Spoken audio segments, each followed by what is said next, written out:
Alright, welcome to some slides on trees this time. So let's get into trees. We already know and love trees from CSCI 41, right? So there is more mathy stuff to say, and that's what this class is all about, right? So let's get into that. Let's talk about trees from a more mathematical perspective. So in CSCI 41, I should say right now, we talked about binary trees. Okay, that was very important. Binary trees. Because you could have one, at most two children, right? You can go left or go right. That was the idea. But a tree is more general than that. It doesn't have to be just a binary tree. A tree is technically a graph. A tree is an undirected graph. So that's a new idea. And that undirected graph must be connected. There must be a way to get from everywhere to everywhere else. And it better not have any cycles either. So that's the real definition of a tree, okay? And so now you know why it seems like the trees chapter should come before the graphs chapter, but a tree secretly is just a graph, and so that's why we learn about graphs first. So yeah, that's what trees are. This is what defines a tree. It's got to be connected, no cycles, undirected graph. And in addition, you might have a root, but you don't have to have a root, okay? So here is a rooted tree, which is the kind of tree that we know about. It could have as many children as you want for each node. It doesn't have to be two like a binary tree. But you better be able to get from every node, like this one, to everywhere else. Better be connected. And also, there better not be any cycles. Okay? And that's the idea. So this is a rooted tree, where you point out one of the nodes as the root, and you kind of like let everybody else hang off of it. So this is just a normal tree. You can have as many children as you want. This one only has one child. This node has two children. This node has three children. Yeah? That's what it means to be a tree. You could also have just a free tree, where you don't set aside any one particular node as a root. It's just there's a bunch of nodes you can move around. It's still a tree, okay? It's an undirected graph. It's connected. Everybody can talk to everybody else, can get to everybody else, and there are no cycles. So if I added a cycle like this, suddenly it's not a tree anymore, okay? Now it's just a regular graph. This is what it means to be a tree, and this is going to be a question in a future homework assignment, I think. So if you were ever asked about a leaf of a free tree, it makes sense to have a leaf of a rooted tree, right? This is a node with no children in the direction away from the root. That's normal. But a leaf of a free tree where there is no concept of like who in the world is the root, which way can I go down? A leaf in a free tree is just a node that is connected to just one other node, okay? So it's like if you let it hang from this guy, this is going to look like a leaf, kind of, okay? So this is a leaf, this is a leaf. It only has one thing that's connected to. This is a leaf, this is a leaf, this is a leaf, and this is a leaf. That's the idea. So that's a free tree versus rooted tree, and that's some terminology differences. But the rest is very similar to what you already know, so feel free to pause this and enjoy the memes. But yeah, now we're ready to get into what it means to be a tree from a more mathematical perspective. Okay, so let's go back to rooted trees, because we usually care about trees with roots more often than we care about free trees. So let's have some extra terminology there. Okay, so let's have some terms about rooted trees. We can talk about the level of a vertex. Okay, the level of a vertex is its distance, the number of nodes away, the number of edges you have to follow from the root. So let's pretend that this node B here is the root of this tree. Then that means it lives on level 0. You don't have to go anywhere to get to that vertex, to move away from the root. It is the root. So this is level 0. And then all these guys live at level 1, because they are one distance away from the root. So this is the level 1 of this tree, and likewise this would be level 2, and so on and so forth. Okay? So that's the level. And then the height of a tree is just the max level. So you go down here, level 2, level 3, level 4, that's the maximum level. There's only one node at that level, but the height of the tree is going to be 4, okay? So let's write that. Height equals 4 of this tree, okay? We've talked about parents and children. Let's just go back into that. So the parent is just the node up, closer to the root, okay? So A's parent is B, F's parent is E, things like that. The root has no parent. B has no parent. It is the root itself. And then if you go in the opposite way, it's just the thing below the parent is the child, right? So B's child is A. A is a child of B, F is a child of E, K is a child of G, things like that. And then the root, B, is nobody's child because it has no parent. Okay, you can go further than that. You can talk about like grandparents. We just say ancestor usually though. So like K, H is an ancestor of K, we say. D is also an ancestor of K. There's a way you go back up the tree. It is like the great-grandparent of K. So that's what it means to be an ancestor. It's just every vertex from a node up to the root. Those are all ancestors. Okay? So like, if we fix our G, so H is an ancestor of G, D is an ancestor of G, so is B. The root's an ancestor of everybody. That makes sense. And then the opposite, just kind of like a parent-child relationship, you have ancestor-descendant. So if you think about D, for example, it has these descendants. Like H is a descendant, I is a descendant of D, J is a descendant of D, C is a descendant of D, G is a descendant of D. These are all the things below it, right? Because all of these things have D as their ancestor. It's just the opposite word. Okay, from the opposite perspective. And then we have leaves, of course. A leaf is something, in a rooted tree at least, that has no children. And so here are the leaves, leaf, leaf, leaf, leaf, leaf, leaf. Looks like we have 4, 5, 6 of them.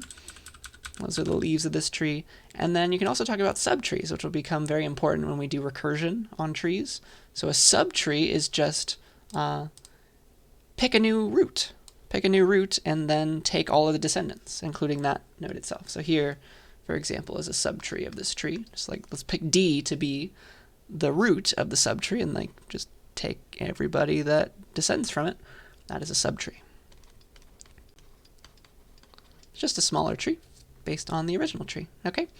And then a nice cool fact about trees is that there is a unique path from every node to every other node. There's not a second way to get to somewhere without having to like go back and redo work. There's only one way to get from I to A, for example. It's like boop, boop, boop. You got to go in that way. Yeah. There's no other way that doesn't involve duplication. There's only one way to get from F to H. Boop, boop, boop, and boop. Like you could take like a roundabout route. You could go down to C and back up to H maybe, but that has a cycle in it. That's kind of useless work. There's exactly one way. There's a unique way to get from every node to every other node in a tree, which is cool. All right, so let's give you some practice now with this kind of terminology. So take a second and pause the video, try out all these options, okay? Tell me all this stuff about this tree right here. All right, which vertices are the ancestors of the vertex n? What are the ancestors of the vertex n? And going back to the definition, that's, all right, every vertex on from that node to the root, including the root but excluding that node, is an ancestor. So we think about n, its ancestors are H and A. It is not its own ancestor. H and A. Which vertices are the descendants of vertex I? Well, it's its children, their children, their children, and so on and so forth. So it's E and F. Okay? E and F. You can write that as a set as well. List the leaves in the tree. What are the leaves? Which ones have no children? It looks like we have C, E, F, D, and B.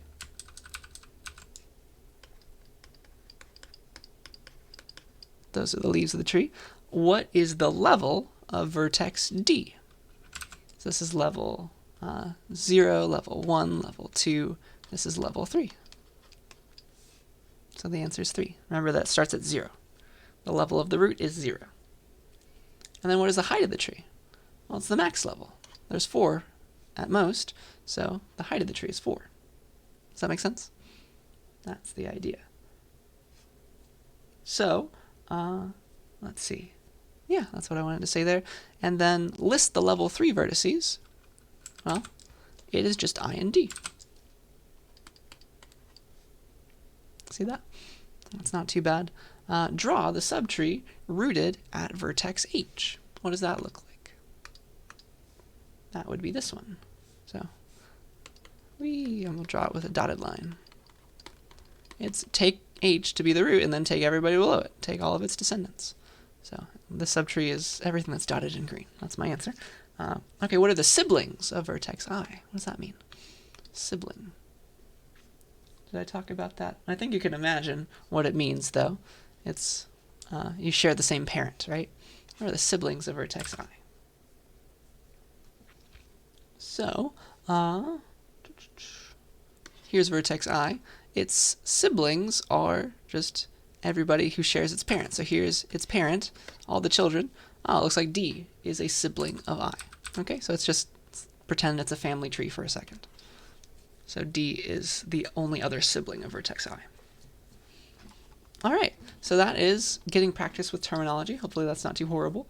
Now let's actually do some cool math based on this. Let me prove to you that there is a unique path between every pair of vertices in a tree.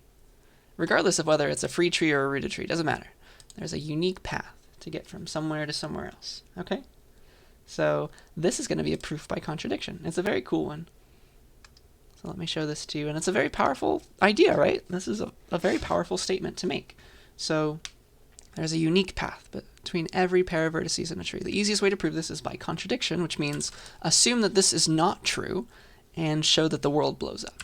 So, okay, proof by contradiction. Assume that there are, well, there's more than one path, right? Assume there are two paths.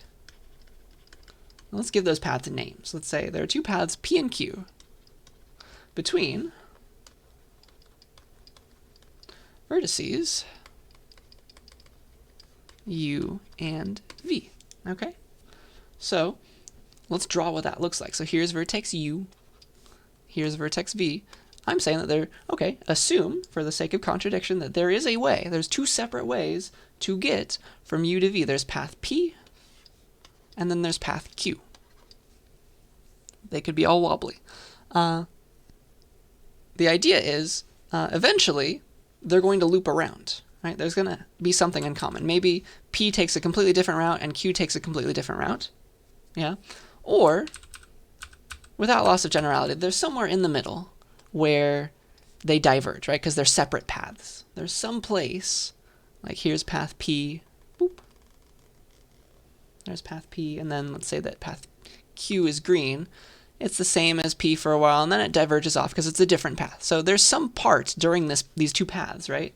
This is Q, this is P. There must be somewhere, because they're different paths. They start and end in the same place, though. There must be somewhere where they diverge. Yes? Does that make sense? There must be somewhere where they diverge. And look at this. This is a different place to go and move around as opposed to this one, because they don't share the vertices along that part of the path. Does that make sense?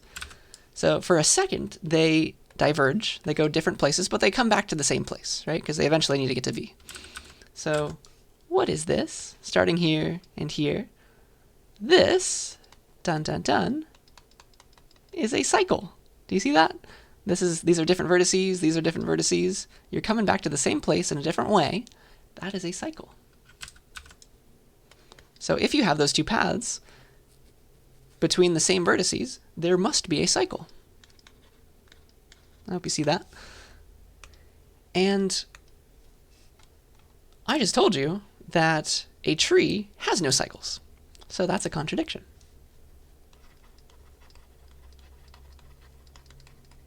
QED, that's a fun little proof.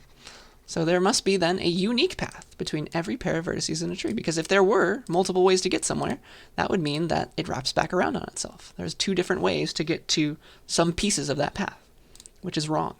You cannot have a cycle. Isn't that cute? So that is my fun first theorem. Let's keep on trucking with some more now. So my next theorem that I want to prove is just a lemma, because it's going to let us prove a more powerful theorem on the next slide. Okay, so here's my lemma. Any tree with at least two vertices has at least two leaves. So let's prove that. At least two vertices, maybe more, maybe a million. You must have at least two leaves. Okay, and this is a free tree, by the way. We're still not talking about roots. We don't care about roots right now. So a free tree, the leaf of a free tree is just any node that's connected to just one other node. Okay, so let's prove this. So I don't know what the tree looks like, but here it is. Here's my weird looking tree. I don't know what's going on, but here's what we can ask. Find the longest path in this tree, okay? So maybe this path goes between vertices u and v. Let u and v be the first and last vertices in this path. Call it p. Okay, so here is like, I don't know, here's my path p. This is the longest path in the tree. Here's u, here's v. It's the longest possible path that you can take in this tree. And remember that, like every path in the tree, it can't have any cycles. So whatever you do, that's apparently the longest path in the tree. All right, and now we're going to show by contradiction that u and v must both be leaves. So that means there's at least two. So this is the longest path in the tree. And the tree would look something like this, like it has branches coming off of it because it is a tree, right? Maybe u is itself not a leaf, but like there's more over here that you could go to. Maybe v branches off in a bunch of different ways. Doesn't really matter. We're going to prove that u and v must have been leaves. Like this could not have happened. That idea. Okay?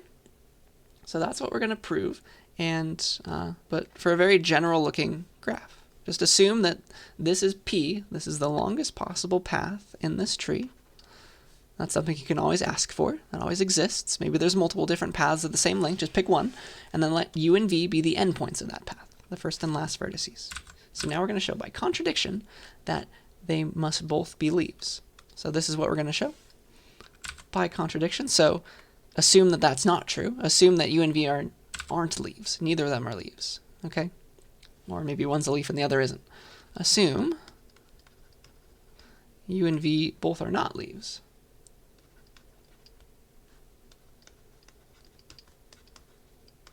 For the sake of contradiction. Okay, if they're not leaves, what does that mean? That means that you could extend this, right? If u and v aren't leaves, that means there's more stuff shooting out of v, right? That wasn't part of the path. Does that make sense? If they aren't leaves, that means you have more places that you could go, right? You have more options from v. Because what is a leaf but something that has just a single node connected to it? If u and v are not leaves, that means there's more places that you can go from u and v that we haven't considered on our path, right? Because we're saying that they aren't leaves. So we could add that. We could have added this little section to p, the path. Maybe same with u over here. We could have added that, but we didn't. But that means we don't have the longest path. Do you see that? But then we'd have a longest path.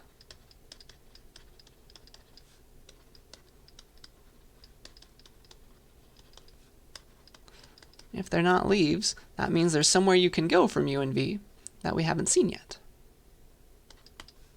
Does that make sense? Because you can't wrap back around, there are no cycles. And that's a contradiction.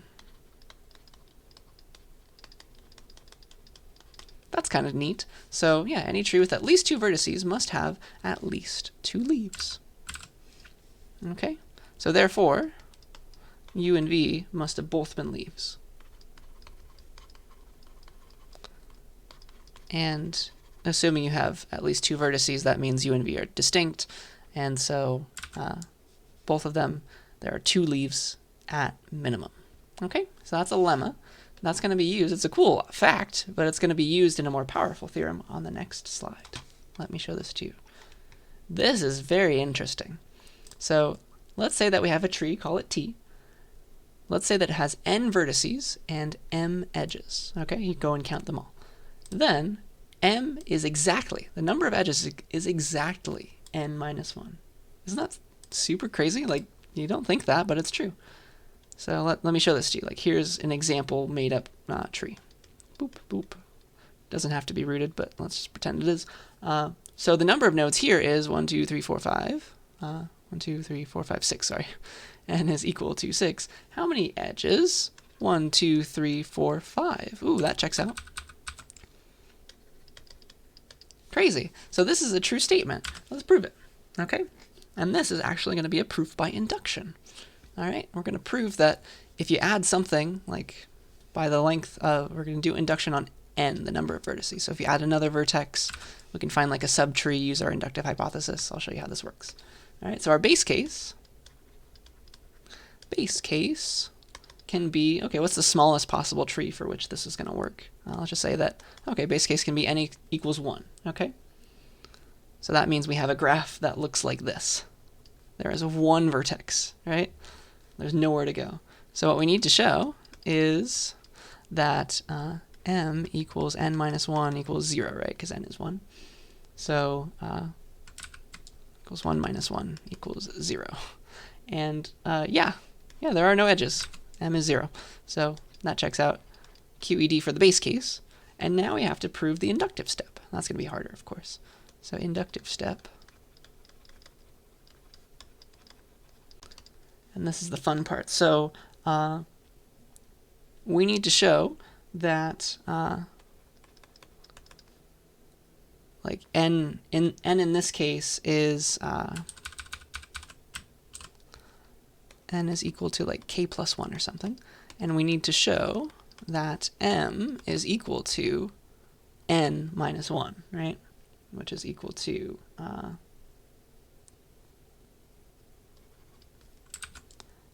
k plus 1 minus 1. So that's exactly k, I think. In other words, that is, oops, equals k. That is what we need to do, is show that a tree with k plus 1 vertices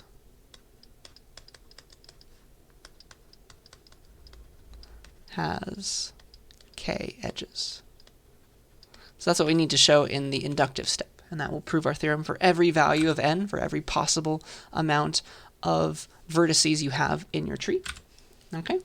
So our inductive hypothesis, what do we get for free that we get to use is, well, we know that if you gave me a one smaller tree, a tree with just k nodes,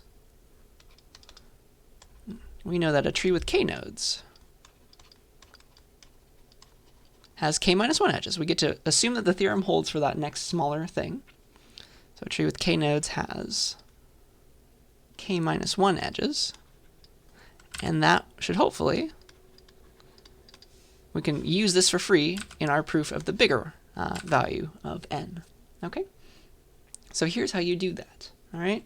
So what you need to do, here's the proof now. Find a leaf. Here is, let's see here. I think I want to draw on the left side, so I'll write on the right side. So find a leaf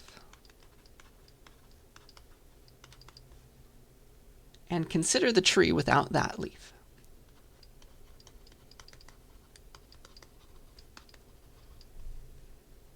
The tree without that node slash edge, right? Because every leaf has an edge going to it. So let me show this to you. So assume that n is greater than 1, right? That means there's always at least one leaf. Hey, by this lemma. We have it. 2, actually. I could pick out a second one if I wanted to. I just need 1 right now. So you can always find a leaf when you have at least 2 nodes. In the inductive step, always we do. So find that leaf and then take it out of the tree. Okay? So here's like what the tree looks like. It's some cloud. I don't know. But it looks like this. It's got some stuff moving around. Some nodes, vertices. It's got k plus 1 nodes. But it's guaranteed by our previous lemma to have a leaf, right? Let's say that this is a leaf. Here's that edge that connects it to the next part of the tree. So the idea is to take out this green node, take out this edge, boop, boop, and then consider the subtree that is the rest of the tree. So talk about everybody else right now. Okay? Let me show this to you. So consider just this smaller tree now. Okay? That subtree, without that leaf and that edge, how many nodes does it have? Oh man, it has k nodes. 1 less than k plus 1. That subtree has k nodes, and therefore by the inductive hypothesis. Therefore, the subtree has k minus 1 edges. I get to use the inductive hypothesis on that smaller tree.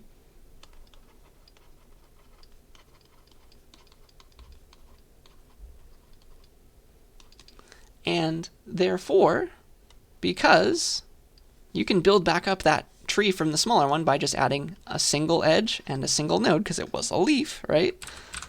Therefore, the original tree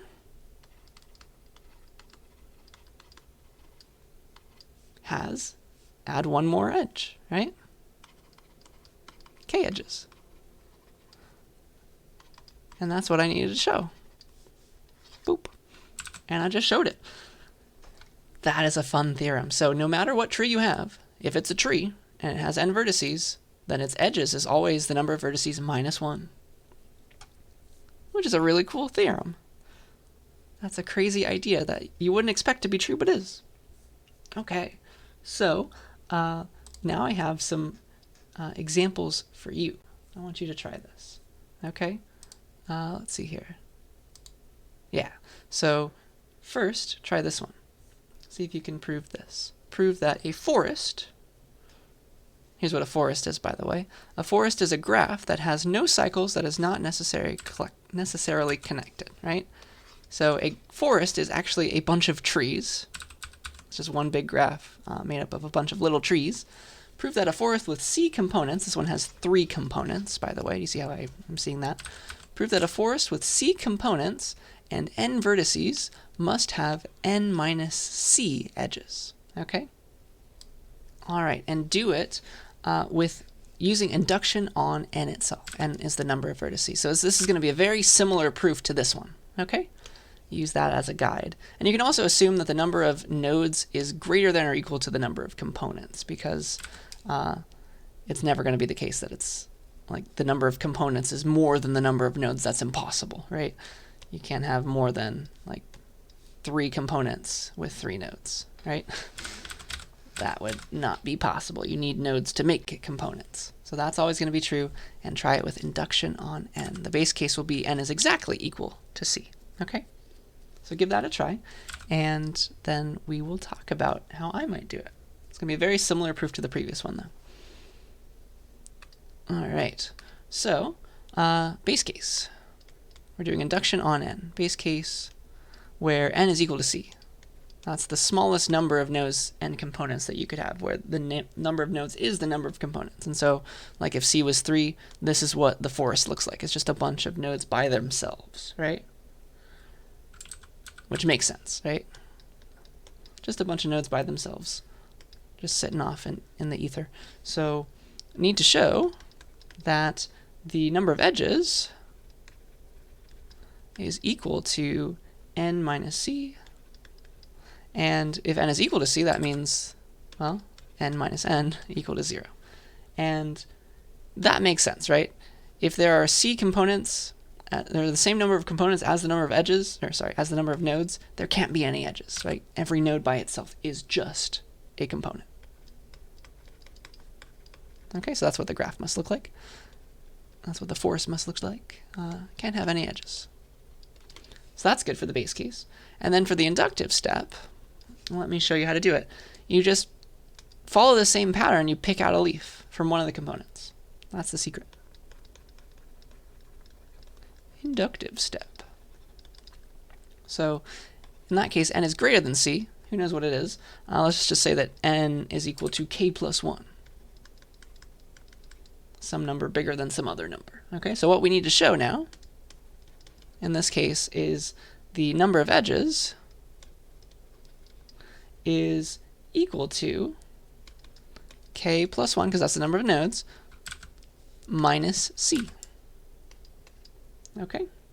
And our inductive hypothesis that we get to use in this step is that, well, if you have a forest with k nodes in it, if n is equal to k, then the number of edges is equal to k minus the number of components. Okay, it's 1 less.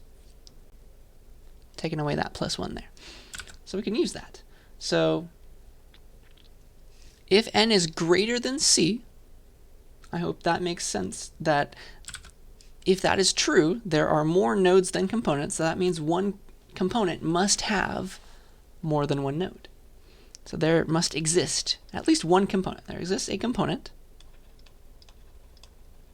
of size greater than 1. Does that make sense? One of these, if n is greater than the number of components, one of these little trees inside of the forest must be having at least 2 nodes. And then we can use the lemma. Okay? That's what we want now. So pick a leaf. You can always find a leaf by that lemma. Pick a leaf out of that component.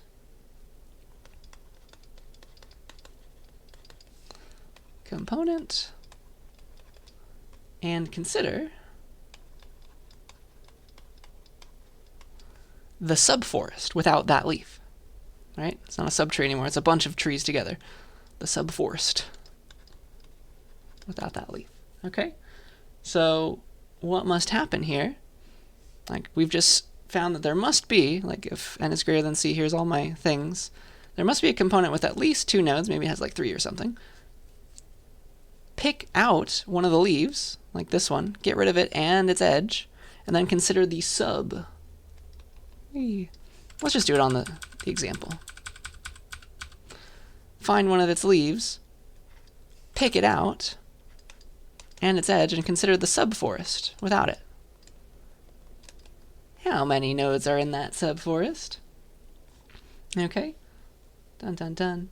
It must have the subforest has k nodes, because we just took out 1. Used to have k plus 1. So it has k minus c edges by the inductive hypothesis. Oh man.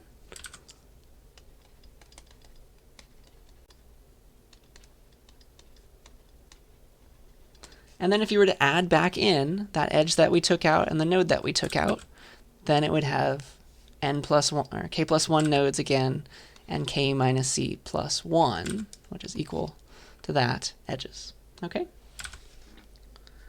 Adding the leaf back.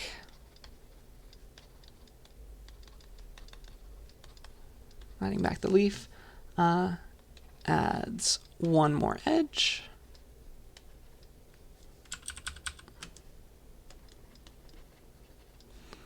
And then, therefore, the number of edges in that original graph, in that original forest, by the way, is equal to k minus c, what we got from the inductive hypothesis, plus the 1 more that we just added back in after we took it out to use the inductive hypothesis.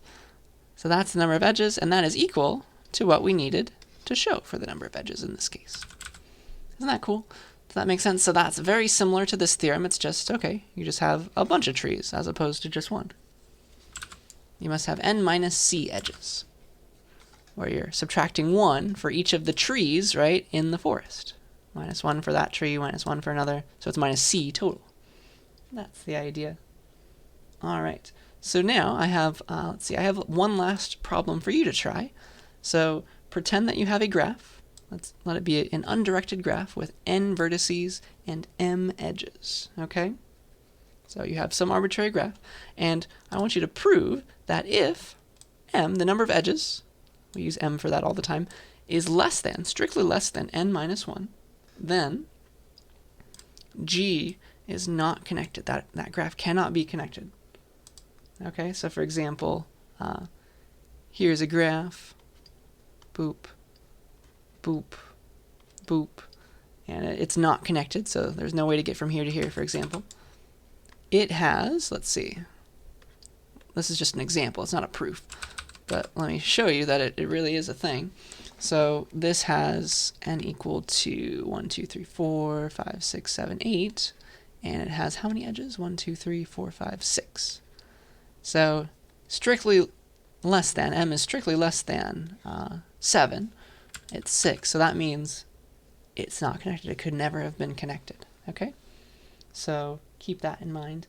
And my hint for you is how can you use the fact that trees have exactly n-1 edges? Okay.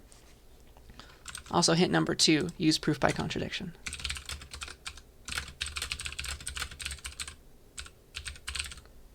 Okay, so this is your theorem, and use proof by contradiction. Okay, and so give that a try, and then I'll come back and try it with you myself. All right, let me show you how I might do this. So proof by contradiction, so here's the theorem statement. Let's construct the negation.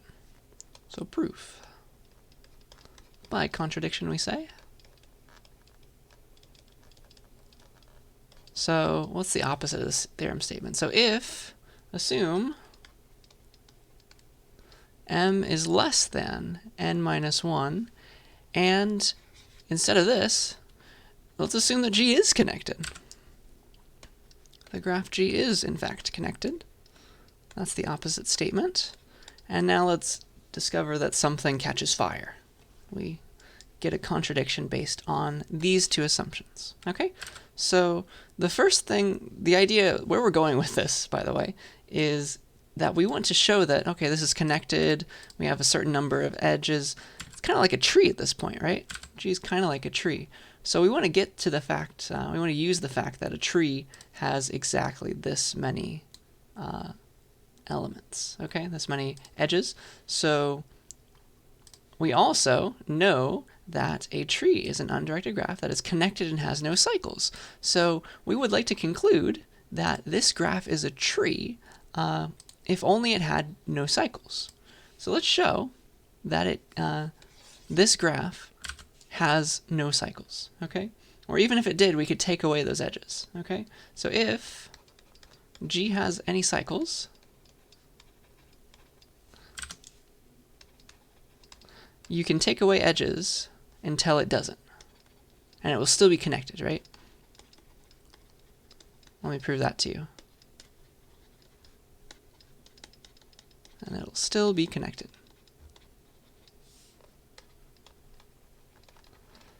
You can take away edges, and it'll still be connected, and eventually it will not have a cycle, okay? You can take away edges until there's no cycle, let's say.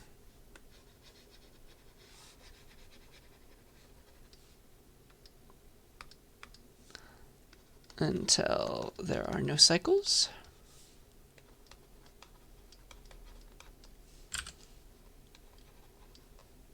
It'll still be connected after you do that. And here's the reasoning behind that. Let's say like this is our graph. Oh man, does it have a cycle? Like this, it's a little triangle cycle. You can get rid of one of those edges, and you see how it's still connected? The cycle was not giving you anything. It was just giving you an extra way to get somewhere. So you can always take out an edge, get rid of that edge, and it's still connected. Okay, hopefully that makes enough sense to you. So at most, like maybe we took away some edges. Maybe we have a new m prime, a number of edges that is less than or equal to. Maybe we had to take away nothing. It was already without cycles. But let's say that our number of edges now is m prime, which is less than or equal to m, which is less than n-1, which is what we're assuming. So what did we just show? We have no cycles in our graph now. We took away any cycles. We know that it's still connected. That sounds like a tree to me. So that means that our graph G is a tree. See that? So G is a tree. But, or therefore, so G must have exactly n-1 edges by our previous theorem. Where is it? This one. So we know that we have strictly less than that. No matter how many edges we have strictly less than that amount. Oh man, that's a contradiction.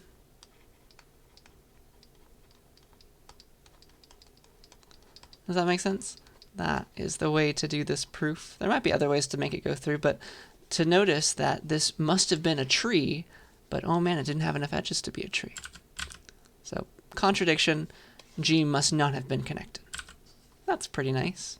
That's a lower bound on like the number of edges that you need to be connected. Okay, so that's pretty cool. And that's the last real big theorem I have for us. The next thing that I want to talk about is tree traversals. Just like we were talking about graph traversals, there's like an equivalent of like depth first and breadth first kind of stuff. So let me show those to you. So just like for graphs, we would like to sometimes process all the nodes in a tree and do something in some certain order. So we just have to figure out what order we care about processing those nodes in that tree. So we have a few. The first two that are very, very common are called PreOrder and PostOrder. Okay, these are both recursive functions, by the way. This is what PreOrder does, and this is what PostOrder does, given a starting vertex v each time. And PreOrder, it visits the root first, and then it recursively visits all the children. Okay, this is what it's doing. It's like, okay, process the thing that you're given. You give it the root to start with. If this is a rooted tree, it processes the root and then recursively tries to process through PreOrder, makes a recursive call to every child. So that is root first, then the children, and PostOrder is the opposite. Recursively visit the children first, so for every child, call PostOrder on it, and then finally, once all that's done, process the original node v. Okay? So PostOrder is go deep first and then process the higher up stuff. This is DFS. PostOrder is essentially DFS for trees. Okay, and the reason it's called PreOrder and PostOrder is the order in which it processes the original value, the root of the subtree that it's being given. So if it's before visiting the children, then it's called PreOrder. If we process the root of the subtree after we process the children, it's called PostOrder. So that's why it's called pre and post. I hope that makes sense. So let me show you examples of those to let them sink in. So here's a tree. It's a rooted tree. When we're doing a traversal, usually it's a rooted tree. And let's talk about the PreOrder and PostOrder traversals of this tree starting from the root. All right. So PreOrder, let's do that one first. So PreOrder is we're going to process the node that we were starting with. It's always visit yourself and then recursively PreOrder the rest, everybody else. Okay? So this is kind of how it's going to work. So PreOrder starts with the root. You give it D. You call it with D. And so we're calling like, hey, PreOrder, give it D. And here's like the stack. And so then it's going to process D. And let's say we're outputting it. And that's what processing it means. So it's always do the root and then recursively visit the children.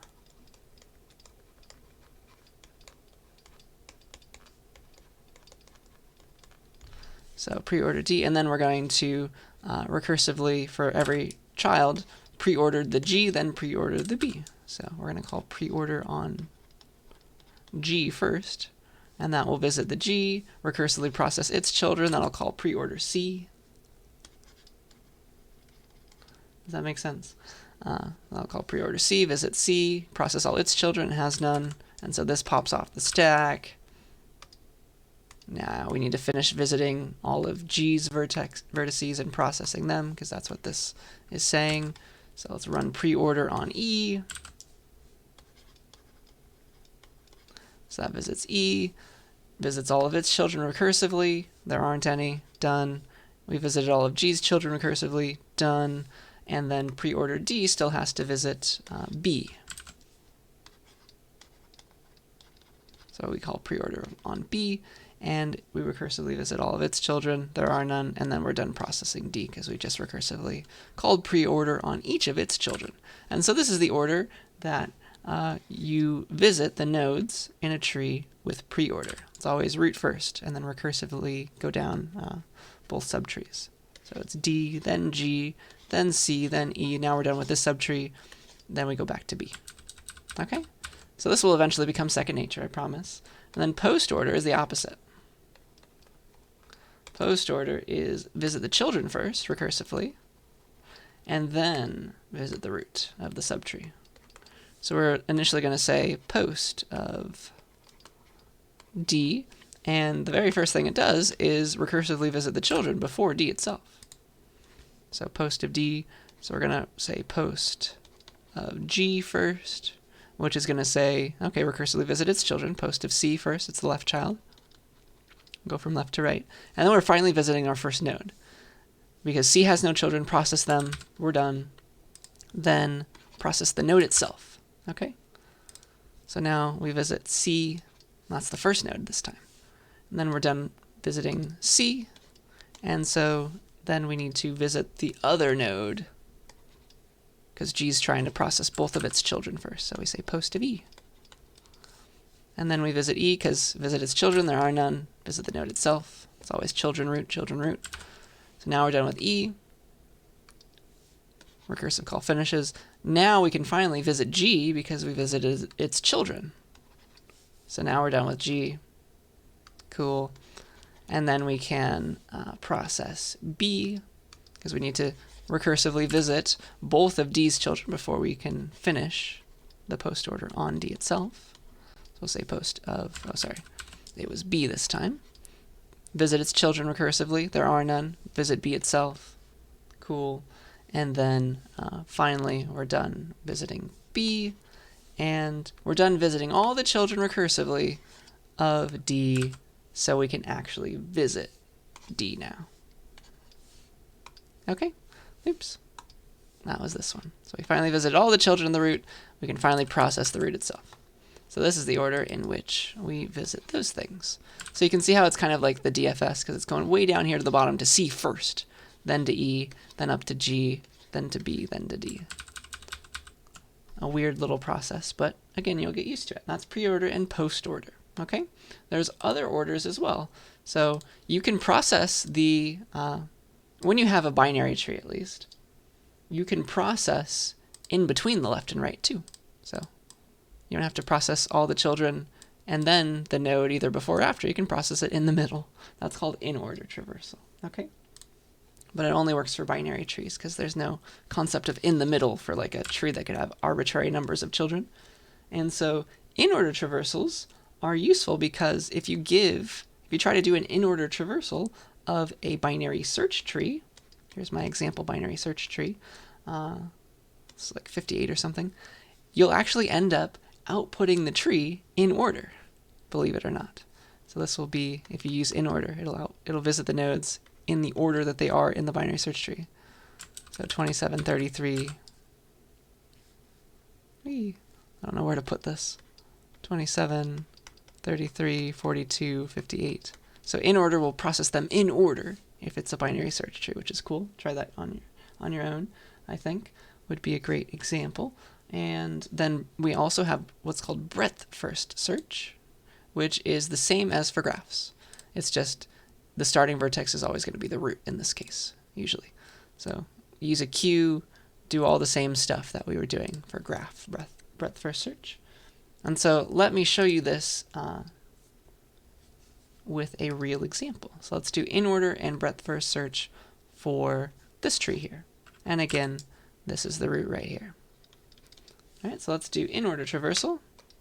I'll go a bit faster this time. In order goes left, visit the left recursively, visit the root, and then visit the right recursively, the right children. Okay, so in order, go left. We're calling it with 7, so go left. In order this subtree. Okay, go left. In order this subtree. Remember what we still need to do. Okay. Oh, go left. There's nothing. Oh, process yourself. Process the root. So visit the 1. Okay, go right. Process the right. There's nothing. Cool.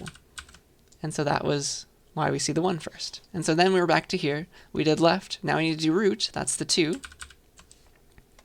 And then we need to do right. So process the left, the root, the right. It's just the 5. Isn't that interesting? So it's going to visit everything in order. And so then go back to the original call. It was left, root, right. We just did the entire left subtree. Now we're ready for the root, 7. And then we in order traverse the right subtree. Isn't that cool? Which is, again, left, nothing, root, 9, and then right, I think you could imagine, is going to make 14. So 9, 14, and that's why it's going to be in order, assuming it's a binary search tree at least. That's pretty nice. And then BFS, I don't think I even need to draw the queue anymore for you. It's exactly the same. So while the queue's not empty, you push the first element, which is the root, and then you keep on popping from the front, process that thing that you just popped, and visit all the children. Put them on the queue. And so it's going to be, okay, visit 7 first, and then we're going to push its children, 2 and 9, so we visit 2 first, push all of its children to the end of the queue, 1 and 5, but 9's before it still. Push all of its children to the queue, which is 14, and so it's going to be 1, 5, 14. So essentially, it goes in this order. Let me try and draw that better. Like that. That's how BFS does it. Visits everything in level order. Okay? So try that a bit slower on your own. That would be a great exercise, but it's exactly the same as breadth first search for graphs. And yeah, I think the last thing that I want to show you is these ideas, pre-order, post-order, and in-order for like trees that are actually programmed. So let's go quickly to Racket. Here's a program that I made. So here's one tree, and that is this one right here, I think. Yeah. So let's see if I can make this a little bit smaller for a second. This is this tree. I'm encoding this tree as in Racket as a tree struct. So a tree takes 3 things. It takes the data that's being stored in it, and then left and right, the left child and the right child. So here's the C node. It's a leaf. It has nothing on the left and right, and its data is a C character. And then here's the E leaf, same. Here's the G tree that takes as data G, and then has the 2 children C and E. And there's the B node, and then there's the root. And so the tree itself is defined as the root node, okay, which has inside of it those left and right children that you can go down. So that's the first tree. And then here's the second tree. That's our 7, 2, 9, 1, 5, 14, just encoded in Racket. You can't give variable names that start with numbers, so that's why there's a bunch of underscores, but the root of the tree is the 7 node that has the 2 subtree and the 9 subtree as its left and right. So that's how I'm encoding this tree. And then here is pre-order, post-order, and in-order. This is how you do it in Racket, for example. So null, the keyword null in Racket, just if you care, is secretly the empty list, and so I'm trying. So here's pre-order, for example, and here's how it's encoded in Racket. So you take something that is supposed to be a tree, call it T. It's either the empty tree, which is null, which is secretly the empty list in Racket. So this is matching the empty tree case. If that is true, then print nothing because we have nothing to visit. Otherwise, if our little subtree right now is a real tree structure that has a data, a left, and a right, let's visit or process the node first, which is like print its data. Let's print its data. That's our version of processing it. And then let's go down the left and down the right. So visit its children after we visit the root. Okay, that's pre-order. Excuse me. And then we have post-order, which visits the node, which is essentially printing its data after we visited the children recursively. Okay, so that's post-order. And then in-order is in between.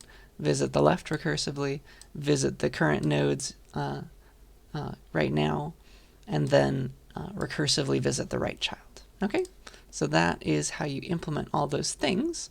And let me show it to you. Let's do pre-order and post-order on this tree 1, T1.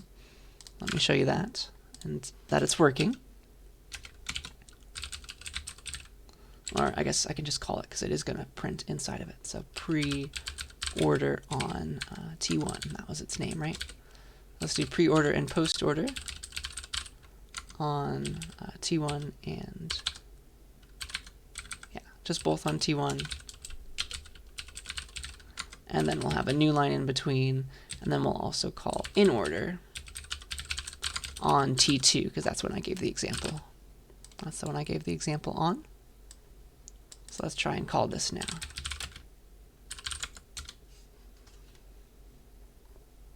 Oh darn, what have I done wrong here? Oh, oops.